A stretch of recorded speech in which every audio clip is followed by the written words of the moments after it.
बच्चों, आज हम लोग 11th क्लास की फिजिक्स में एक नए चैप्टर स्टार्ट करने जा रहे हैं और आज हम लोग पढ़ने जा रहे हैं ठोसों के यांत्रिक गुण, इंग्लिश में कहते हैं इसको मैकेनिकल प्रॉपर्टी ऑफ सॉलिड। और आज हम लोग इस चैप्टर में प्रत्यास्थता के बारे में पढ़ेंगे और प्रत्यास्थता का जो शुरुआत के जो कुछ कॉन्सेप्ट हैं वो थ्योरेटिकल है, इसमें मैथमेटिकल पार्ट नहीं है, तो इसको जरा बेसिक आपको समझना है। प्रत्यास्थता का मतलब क्या होता है? तो प्रत्यास्थता किसी पदार्थ का गुण होता है और उस गुण को समझने के लिए कुछ टर्म है जो डिफाइन करने हैं। सबसे पहले उनको जरा समझना है। तो पहला टर्म आता है विरूपक बल, जिसको हम लोग कहते हैं इंग्लिश में डिफॉर्मिंग फोर्स। इसका मतलब क्या है? डिफॉर्मिंग फोर्स का मतलब होता है, ये एक्चुअल में डिफॉर्मिंग फोर्स मतलब होता है कि एक ऐसा वाय बल जो किसी वस्तु पर लगाया जाए तो वो उसके आकृति और आकार या दोनों परिवर्तन कर दे। समझ रहे हैं? मतलब विरूपक बल को नया बल नहीं है। विरूपक बल का मतलब आप दूसरे शब्दों में कह सकते हैं वाय बल है, जो एक्सटर्नल फोर्स लगाया जाए किसी वस्तु पर वो उसकी आकृति या आकार या दोनों में परिवर्तन कर देता है। तो ऐसे बल को हम लोग कहते हैं विरूपक बल। विरूपक बल कौन सा बल हो गया? एक वाह्य बल है, एक्सटर्नल फोर्स है, उसको इस चैप्टर में हम लोग वाह्य बल ना कह करके हम लोग नाम शब्द देंगे, वो कहा जाएगा विरूपक बल। तो विरूपक बल से मतलब आप क्लियर हुआ? विरूपक बल से मतलब होता है जब किसी वस्तु पर बल लगाया जाए और बल लगाने से उसका आकार या आकृति या दोनों यानी शेप, साइज या बोथ दोनों अगर चेंज हो जाए तो ऐसे बल को हम कहते हैं विरूपक बल। जैसे अगर कोई बाल है, उसको अगर हम बाल रबड़ प्लास्टिक की बाल है या रबड़ की बाल है जिसको दबाया जा सकता हो, उसको दबा देंगे तो उसका आकार चेंज हो जाएगा। तो जिस बल के कारण उसका आकार चेंज हुआ है, ठीक है ना, उस बल को कहा जाता है विरूपक बल कहते हैं। जब वस्तु का आकार या आकृति बदल जाती है तो कहा जाता है वस्तु क्या हो गई है? विकृत हो गई है या विरूपित हो गई है। ठीक है ना? विकृत मतलब होता है उसकी बिगड़ी हुई आकृति, यानी उसकी आकृति अगर बिगड़ जाए तो कहा जाएगा वस्तु क्या हो गई है? विकृत हो गई है। और किसके कारण होती है? ये वाह्य बल के कारण होती है। तो ऐसे बल को हम लोग विरूपक बल कहते हैं। ठीक है, अब जरा देखिए विरूपक बल से मतलब क्या। जैसे मान लेते हैं विरूपक बल से मतलब ये है, जैसे हमारे पास एक पेन है, उसको अगर हम फोर्स लगाएं बाहर से तो इसका आकार ऐसे चेंज हो गया। पहले सीधा पेन था ऐसे, उसको बल लगाएंगे तो ये थोड़ा चेंज हो जाए, उसका आकार चेंज हो जाएगा। तो इसका जो हमने बल लगाया उसको विरूपक बल कहेंगे। और जैसे इसको छोड़ देंगे वस्तु पूर्व अवस्था में आ जाती है, यानी जैसा पेन था वैसे ही बन जाता है। तो जिस गुण के कारण ऐसा होता है कि विरूपक बल हटा लेने से, विरूपक बल हमने जैसे लगाया उसका आकार चेंज हो गया, पेन हमारा टेढ़ा हो गया, और जैसे छोड़ दिया वस्तु जैसा पेन था वैसे ही हो गया। तो इसका मतलब है कि जब हम किसी वस्तु पर विरूपक बल लगाएं और उसका आकार चेंज हो जाए और जैसे ही विरूपक बल हटा लें वस्तु अपनी पूर्व अवस्था में लौट आए, जैसी थी वैसे ही हो जाए, तो जिस गुण के कारण ऐसा होता है उस गुण को हम कहते हैं प्रत्यास्थता। तो प्रत्यास्थता एक इम्पोर्टेंट टॉपिक है। प्रत्यास्थता का मतलब इंग्लिश में कहते हैं हम लोग इलास्टिसिटी। इसका मतलब क्या हुआ? किसी वस्तु का वह गुण जिसके कारण वस्तु पर लगाए गए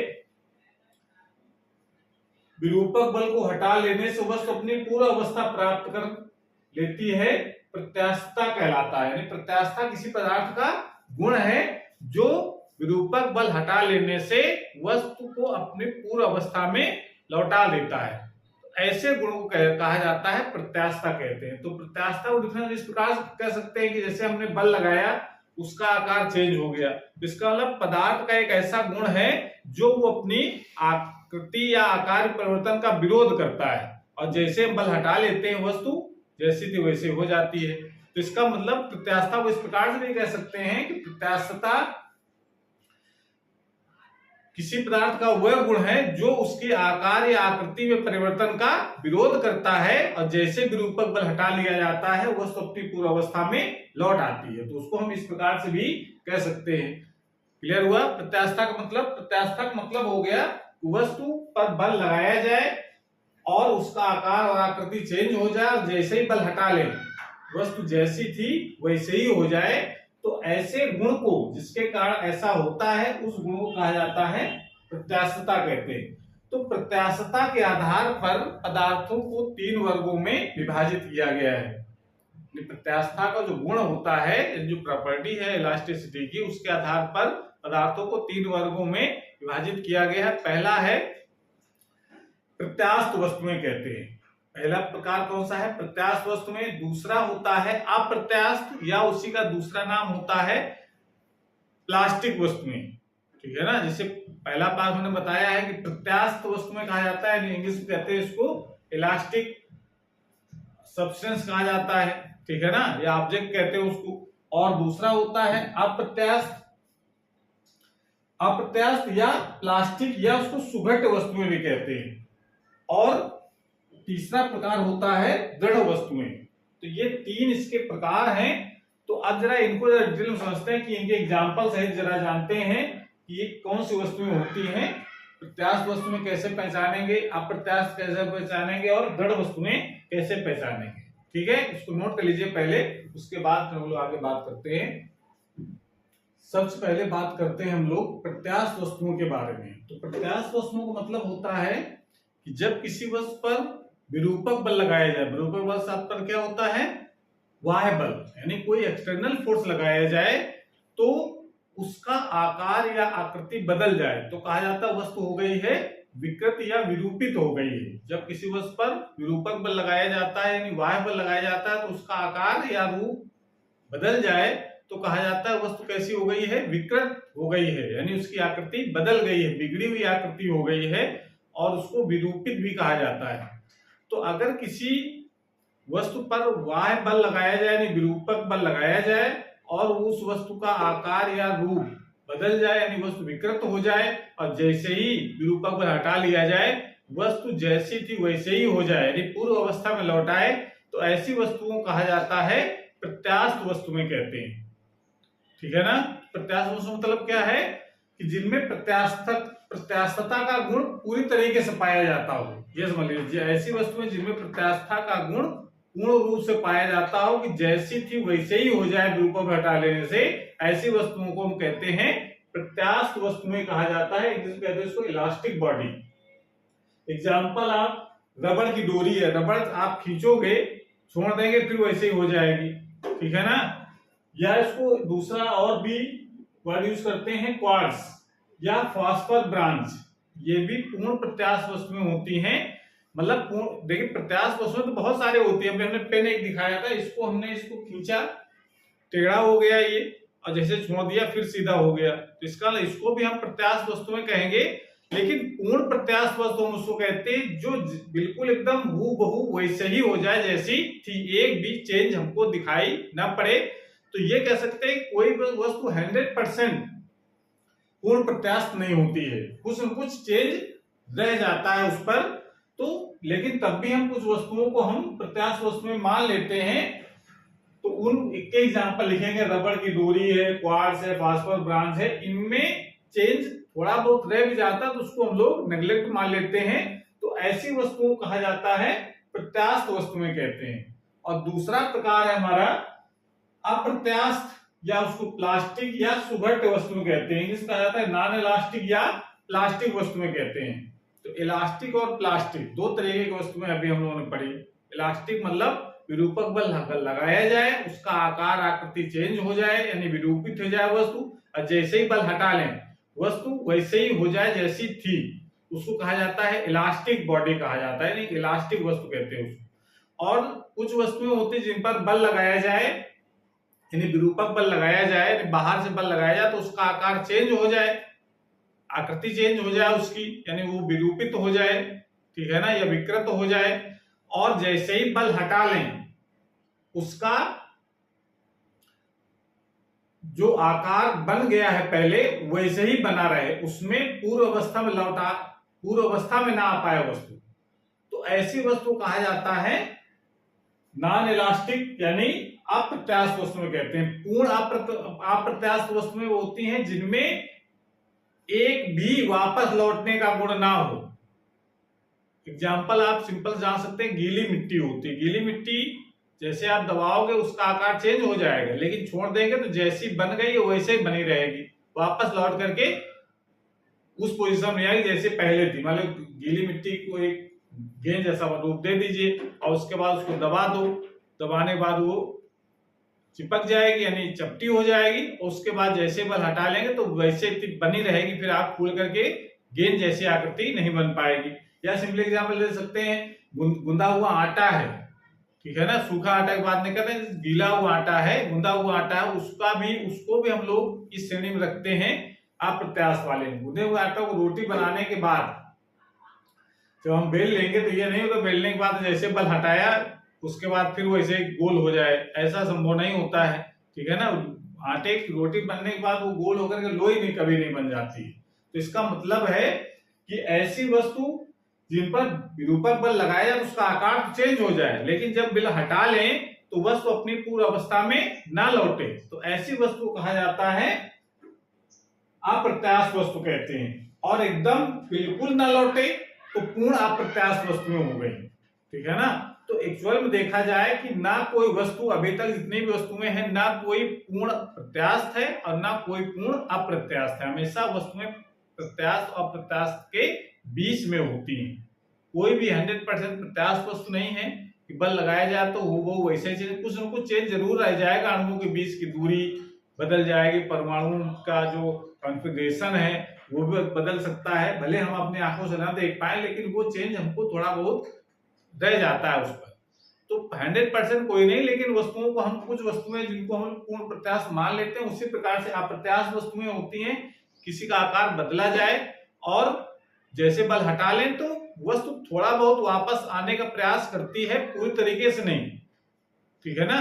तो 100% तो नहीं होता कि जैसी बना दे वैसे, कुछ न कुछ वापस आने का प्रयास करती है। तो जो बिल्कुल ही ना आए उसको हम अप्रत्यास्थ, पूर्ण अप्रत्यास्थ वस्तु कहते हैं, ठीक है ना। और तीसरे प्रकार की वस्तु होती है हमारी दृढ़ वस्तुएं, जिसको हम पिछले चैप्टर में भी हम लोग डिटेल में पढ़ चुके हैं रिजिड बॉडी के बारे में, कि ये ऐसी वस्तु होती हैं जिन पर अगर बाह्य बल लगाएं यानी विरूपक बल लगाएं तो उसका आकार और आकृति बिल्कुल ही चेंज ना हो, जैसी थी वैसे ही बनी रहे। जैसे ये हमारा मार्कर है, इसको अगर हम बल लगाएं तो देखो जैसा है वैसे ही बना है, इस पे कोई ना टेढ़ा हो रहा है, ना छोटा हो रहा है, ना मोटा हो रहा है, कोई नहीं हो रहा है। तो इसका मतलब है कि ऐसी वस्तु जिन पर बाह्य बल लगाने उसके आकार या आकृति में कोई चेंज ना हो, यानी कोई विकृत उसमें ना उत्पन्न हो, तो ऐसी वस्तु को कहा जाता है दृढ़ वस्तुएं। अब सबसे जो ठोस पदार्थ होता है उसको हम लोग हीरा कहते हैं। तो हीरे को हम लोग एग्जाम्पल तौर पर लिखा है हमने, हीरा एक दृढ़ वस्तु कह सकते हैं। या कोई दीवार है या ईंटा है, ये साधारणतः उसका आकार दबाने से तो नहीं बदल जाएगा। तो ये जो ठोस पदार्थ होते हैं, जो बहुत ठोस का मतलब रबड़ भी ठोस की श्रेणी में आता है, लेकिन रबड़ को हम लोग दृढ़ वस्तु नहीं कहेंगे, जो उसका आकार बदल जाएगा।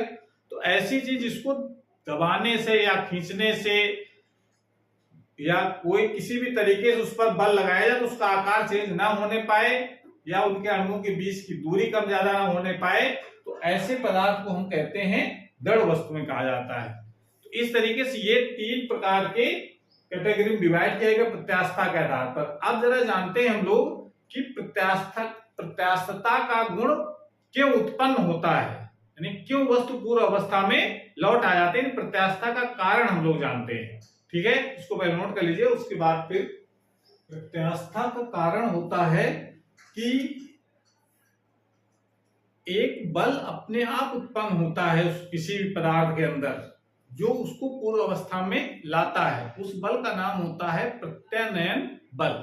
तो आप सिंपली समझिए ये कि प्रत्यास्थता का जो गुण होता है उसका कारण क्या होता है, वो होता है प्रत्यानयन बल। और प्रत्यानयन बल के बारे में ये आपको बता देते हैं। प्रत्यानयन बल एक ऐसा बल होता है जो वस्तु पर जब विरूपक बल लगाया जाता है तो वस्तु के अंदर विरूपक लगाया तो उसका आकार और आकृति चेंज हो गई, वस्तु विकृत हो गई। और जैसे विरूपक हटा लेते हैं तो हटाने के लिए हमको कोई बल नहीं, हटाने के बाद हमको कोई बल नहीं लगाना पड़ता है उसको पूर्व अवस्था में लाने के लिए, वस्तु अपने आप आ जाती है। तो इसका मतलब है कि जब किसी वस्तु पर बल लगाया गया है इसका आकार चेंज करने के लिए, जैसे ये इस तरीके से आकार चेंज हो गया, जैसे हमने इसको बल हटाया सीधा हो गया। इसका मतलब है कि जैसे हमने जिस दिशा में बल लगाया है इसको टेढ़ा करने के लिए, उसी समय जब उसका आकार चेंज हो गया उसी समय इसमें अपने आप अंदर से बाह्य बल यानी विरूपक बल की विपरीत दिशा में एक उतना ही बल उत्पन्न हो जाता है, और वो अंदर होता है ठोस के या पदार्थ के अंदर होता है, इसलिए उसको कहा जाता है आंतरिक प्रतिक्रिया बल कहा जाता है। उसको दूसरा नाम होता है प्रत्यानयन बल, इंग्लिश में कहा जाता है उसको रीस्टोरिंग फोर्स, इंग्लिश में उसका नाम अच्छा है, रीस्टोरिंग फोर्स कहा जाता है, यानी उसको रीस्टोर कर देता है जैसा था। तो वो इसको जरा इस बात को जरा समझते हैं कि ऐसा कैसे होता है।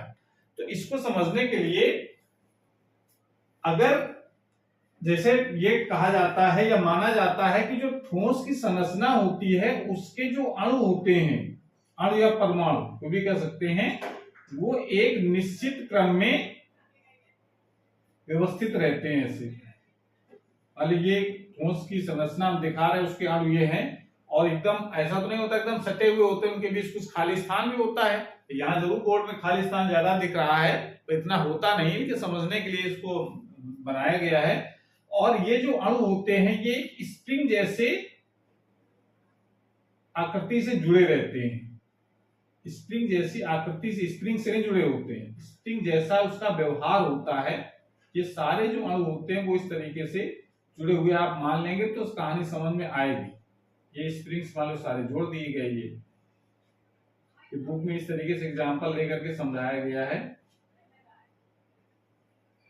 ये सारे जोड़ गए। अब ये स्प्रिंग, और स्प्रिंग की विशेषता आप जानते हैं, स्प्रिंग को अगर खींचेंगे तो खींच जाएगी, छोड़ेंगे तो फिर वापस लौट आती है, दबाएंगे स्प्रिंग को तो दब जाएगी, छोड़ेंगे तो फिर बड़ी हो जाएगी। तो स्प्रिंग जैसी आकृति से ये जुड़े हुए मानते हैं हम लोग ये। और ये जो सामान्य अवस्था में ये जो अणु होते हैं, इनके बीच बीच की जो दूरी होती है उसको तो हम लोग कहते हैं अंतरा आणविक दूरी, यानी ये जो दूरी होती है अंतरा आणविक दूरी कहते हैं इसको, इंटरमॉलिक्यूलर डिस्टेंस, ये आर नॉट से रिप्रेजेंट करते हैं। तो ये सब डिस्टेंस क्या है, आर नॉट। और ये जानते हैं कि सभी जो ठोस पदार्थ होते हैं उनके जो अणु होते हैं या परमाणु होते हैं वो सब एक आकर्षण बल से के कारण बंधे रहते हैं। सभी परमाणुओं या अणुओं के बीच एक आकर्षण बल कार्य करता है, इसको कहते हैं अंतरा आणविक बल। तो अंतरा आणविक बल से बंधे होते हैं जिसके कारण ये एक स्थायी साम्यावस्था में रहते हैं। इनका जो एक निश्चित आकार होता है वो इधर उधर अपने आप से नहीं जाते हैं उस आकर्षण बल के कारण, ठीक है ना। जैसे ये इस परमाणु की बात करो या इस अणु की बात करो, तो ये देखो इधर भी फोर्स लगाया गया, स्प्रिंग इधर भी लगाया गया, इधर लगाया गया, इधर लगाया, तो ऐसा माना गया है कि ये जो अणु है ये साम्यावस्था में रहेगा, चारों तरफ से इसको आकर्षण बल से बंधा हुआ है, ठीक है ना।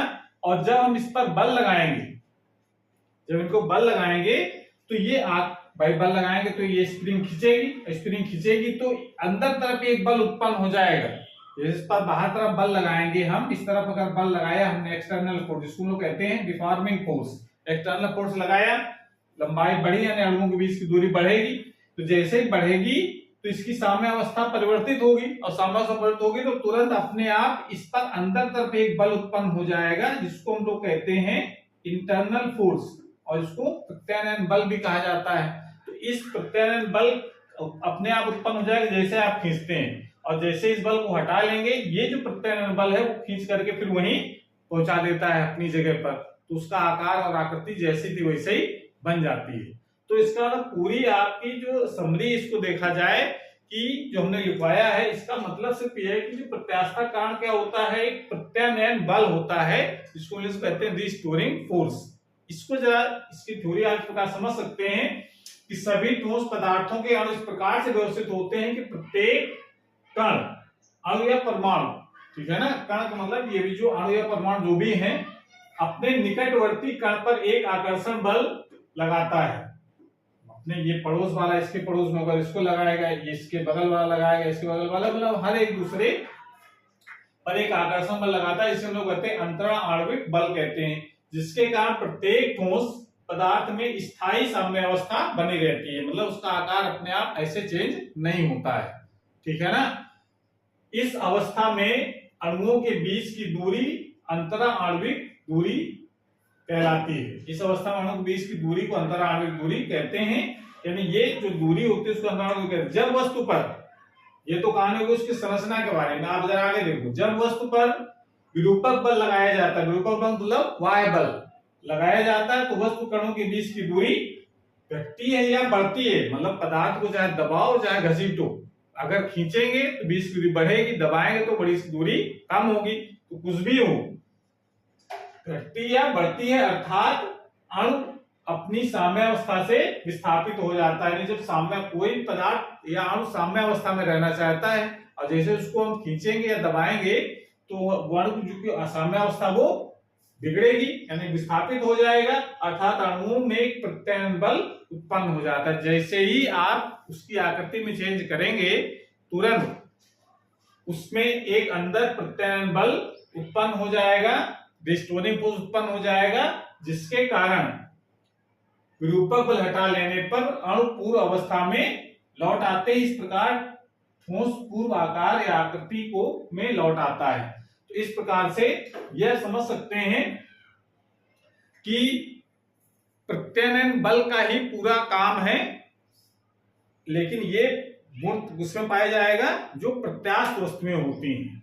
प्रत्यास्थ वस्तु में ये गुण प्रत्यानयन बल वापस लौट डालता है। जो अप्रत्यास्थ है या दृढ़पिंड में तो आकार ही चेंज नहीं होता, बल लगाओगे उसका आकार चेंज नहीं होगा तो उसको हम दृढ़पिंड कहेंगे, तो उसमें लौट आने की बात ही नहीं है। और जो अप्रत्यास्थ वस्तु होती है उस पर प्रत्यानयन बल उत्पन्न नहीं होता है। तो प्रत्यानयन बल जिसमें उत्पन्न होता है उसी में प्रत्यास्थता का गुण भी होता है। सुन आ रहा है? तो प्रत्यानयन बल की डिफिनीशन हम आपको लिखवा देंगे अभी। प्रत्यानयन बल से मतलब होता है कि जब किसी वस्तु पर बाह्य बल या विरूपक बल लगाया जाए तो उसकी आकृति या आकार में परिवर्तन हो जाता है। ठीक है ना, दोनों या बदल जाएं, आकार आकृति या दोनों चेंज हो जाएं, तो अपने आप उस पदार्थ के अंदर एक बाह्य बल के बराबर यानी जो विरूपक बल लगाया गया उसके बराबर और विपरीत दिशा में एक बल उत्पन्न हो जाता है, जिसको कहते हैं आंतरिक प्रतिक्रिया बल, और या उसको प्रत्यानयन बल कहा जाता है। और जैसे ही बल हटा लेते हैं वस्तु इसी बल के कारण वस्तु अपनी पूर्व अवस्था में लौट आती है।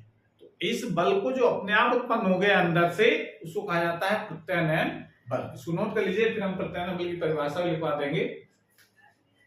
प्रत्यानयन बल की परिभाषा इस प्रकार से लिख सकते हैं, जब किसी वस्तु पर बाह्य बल या विरूपक बल, बाह्य बल को विरूपक बल कहते हैं, लगाकर उसके आकार अथवा आकृति में परिवर्तन करते हैं तो वस्तु के अंदर बाह्य बल के बराबर किंतु विपरीत दिशा में आंतरिक बल उत्पन्न हो जाता है। इसके अंदर उस वस्तु के अंदर या पदार्थ के अंदर उत्पन्न हो जाता है जो वस्तु को पूर्व अवस्था में लाने का प्रयत्न करता है। इस आंतरिक बल को आंतरिक प्रतिक्रिया बल अथवा प्रत्यानयन बल कहते हैं। ये वस्तु के अंदर या पदार्थ के अंदर अपने आप उत्पन्न हो जाता है और ये इसी गुण के कारण वस्तु अपनी पूर्व अवस्था में लौटती है। तो मतलब आपको ये ध्यान रखना है इसमें कि जो एक्सटर्नल फोर्स लगाया हमने, यानी इसको हम लोग क्या कह रहे हैं, विरूपक बल या बाह्य बल कह रहे हैं, वो मैग्नीट्यूड में तो यानी परिमाण में तो बराबर होता है इंटरनल फोर्स के, जो जिसको हम लोग आंतरिक प्रतिक्रिया बल या प्रत्यानयन बल कह रहे हैं। ये मैग्नीट्यूड में बराबर होता है पर दिशा में विपरीत होता है। तो ये आपको ध्यान रखना है। आगे हम लोग जब डेफिनेशन और जानेंगे तो उसमें आपको इस चीज का ध्यान रखना है कि जो बाह्य बल और आंतरिक प्रतिक्रिया बल है उसको प्रत्यानयन बल, ये इक्वल हम लोग लेकर के चलते हैं। मेडिकल भी लगाएंगे इस आधार पर। जब हम लोग प्रतिबल की परिभाषा या विकृत की परिभाषा जब लोग पढ़ेंगे तब वहां पर इसी चीज को समझना है कि इंटरनल और एक्सटर्नल का अंतर भी समझ में आए। इंटरनल फोर्स मतलब आंतरिक बल, आंतरिक बल का मतलब जो अपने आप उत्पन्न होता हो, ठीक है ना, और जो बाहर से बल लगाया गया है वो एक्सटर्नल फोर्स है। तो साम्यावस्था में इंटरनल और एक्सटर्नल ये हमेशा परिमाण में बराबर होते हैं पर दिशा में विपरीत होते हैं। ठीक है ना, ये ध्यान रखना है, परिमाण में बराबर पर दिशा में विपरीत होते हैं। ऐसे बल को कहा जाता है प्रत्यानयन बल। साथ में जरा ये भी हम बात करते हैं हम लोग, जैसा आपने कहा कि जैसे किसी वस्तु पर बल लगाया जाए उसका आकार चेंज हो जाए और जैसे बल हटा ले वस्तु पूर्व अवस्था में लौट आए, ठीक है ना, तो ऐसे गुण को हम लोग प्रत्यास्थता कहते हैं। लेकिन प्रत्यास्थता की एक सीमा भी होती है। ऐसा नहीं कि चाहे जितना बल लगाओ उसके बाद आकार बदल जाए, छोड़ दो तो फिर पूर्व अवस्था में लौट आए, ऐसा भी नहीं। जैसे स्प्रिंग है, एग्जांपल लेते हैं, जैसे स्प्रिंग है, स्प्रिंग पर थोड़ा सा बल लगाओ, यानी खींचो थोड़ा, फिर छोड़ दो, फिर उतनी वहीं पर पहुंच जाएगी। और थोड़ा बल लगाओ, लंबी होगी और ज्यादा लंबाई बढ़ेगी, छोड़ देंगे फिर भी पहुंच जाएगी। लेकिन अगर ऐसे ये जो बल लगा रहे हैं, जिसको हम विरूपक बल कह रहे हैं, जो लगा रहे हैं, उसको अगर बढ़ाते चले जाएं तो एक समय ऐसा आ जाएगा कि स्प्रिंग हमेशा हमेशा के लिए खिंच जाएगी, वापस लौट करके नहीं आएगी। तो इसका मतलब जो विरूपक बल की एक सीमा है कि उससे ज्यादा अगर विरूपक बल लगाएंगे तो प्रत्यास्थता का गुण समाप्त हो जाएगा। तो इतना विरूपक बल लगाना है जिसमें प्रत्यास्थता गुण विद्यमान है, तो वो उसको कहा जाता है प्रत्यास्थता की सीमा कहते हैं। तो प्रत्यास्थता की सीमा, लिमिट ऑफ इलास्टिसिटी क्या होती है, इसकी डेफिनेशन आप इस प्रकार देख सकते हैं। किसी पदार्थ पर लगाए गए विरूपक बल की उस सीमा को जिसके अंतर्गत पदार्थ का प्रत्यास्थता का गुण विद्यमान रहता है, उस पदार्थ की प्रत्यास्थता की सीमा कहते हैं। मतलब इतना विरूपक बल लगाओ कि जब हम विरूपक बल हटा लें तो वस्तु पूर्व अवस्था में लौट आए। तो ये मैक्सिमम विरूपक बल की सीमा है कि कम लगाओगे तो लौट आएगा, ज्यादा से ज्यादा कितना लगाने से लौट रही है वो कहलाती है प्रत्यास्थता की सीमा। और इतना बल आपको लगाना है एक्सटर्नल फोर्स की, जैसे बल हटाएं वस्तु अपने पूर्व अवस्था में लौट आए, उस विरूपक बल की सीमा को कहा जाता है प्रत्यास्थता की सीमा कहते हैं। जैसे बैलून है, उसको फूला हुआ है, उसको बल लगाएंगे पिचक जाएगा, हटाएंगे फिर फूल जाएगा। लेकिन अगर ऐसे करो तो बहुत कस के उसको जोर से दबा दो तो फिर ये तब तो ये हो सकता है फूट जाए वो, ठीक है ना। तो इसका मतलब उसकी सीमा खत्म हो गई प्रत्यास्थता की। तो प्रत्यास्थता सीमा से मतलब एक विरूपक बल की वह सीमा जिसके अंतर्गत उस पदार्थ में प्रत्यास्थता का गुण विद्यमान रहता है, उसे कहा जाता है प्रत्यास्थता की सीमा। तो ये डिटेल में हम लोग जब प्रतिबल और विकृति, अभी डिफिनेशन और बची है, उसको जो अगले वीडियो में समझते हैं कि प्रतिबल और विकृति क्या होती है। और उसके बीच एक ग्राफ भी खींचा गया है, प्रतिबल विकृति कर्व कहते हैं उसको। तो उसको जरा समझने के लिए ये प्रत्यास्थता की सीमा समझ में आनी चाहिए, और वहां पर भी हम डिटेल में बताएंगे प्रत्यास्थता की सीमा क्या होती है, भंजक प्रतिबल क्या होता है, तो वो सब कुछ वहां पर बात करते हैं। तो आज की क्लास में ये समाप्त करते हैं, अगली क्लास में हम लोग नए टॉपिक के साथ आएंगे। तब तक पढ़ाई करते रहिए। Thank you.